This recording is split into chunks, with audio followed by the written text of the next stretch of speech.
Lékaři varují před rostoucím počtem infarktů u mladých. Každoročně postihnou až 300 lidí do 40 let. Celá polovina se přitom k doktorovi dostane pozdě. Pacienti a často ani zdravotníci si někdy vůbec neuvědomí, že by mohlo jít o srdeční příhodu a poškození je pak nevratné.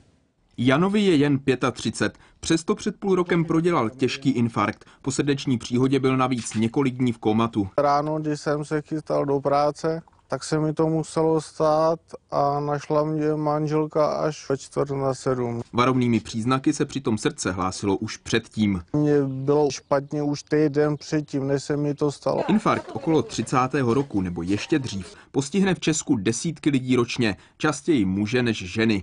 Problém je, že když mladí lidé ucítí náhle typickou bolest na hrudníku, většinou je nenapadne, že by mohlo jít o infarkt. Bohužel někdy se stává, že ani lékaři nepomyslí u mladého člověka na to, že by se mohlo jednat o akutní infarkt myokardu. U těchto pacientů opravdu velmi často je spíš diagnóza bolestí zád. Ale jestliže ta bolest na hrudi, eventuálně propagující se do zád, tak bychom neměli tohoto pacienta léčit jenom v uvozovkách, jsou to bloklé záda. Pozdě dorazí ke specialistům polovina mladých pacientů a třetina z nich kvůli špatné diagnóze praktického lékaře. Přitom právě rychlost je rozhodující. Tady každá minuta ztráty je minuta, která stojí část toho srdečního svalu a to jsou nenávratné škody.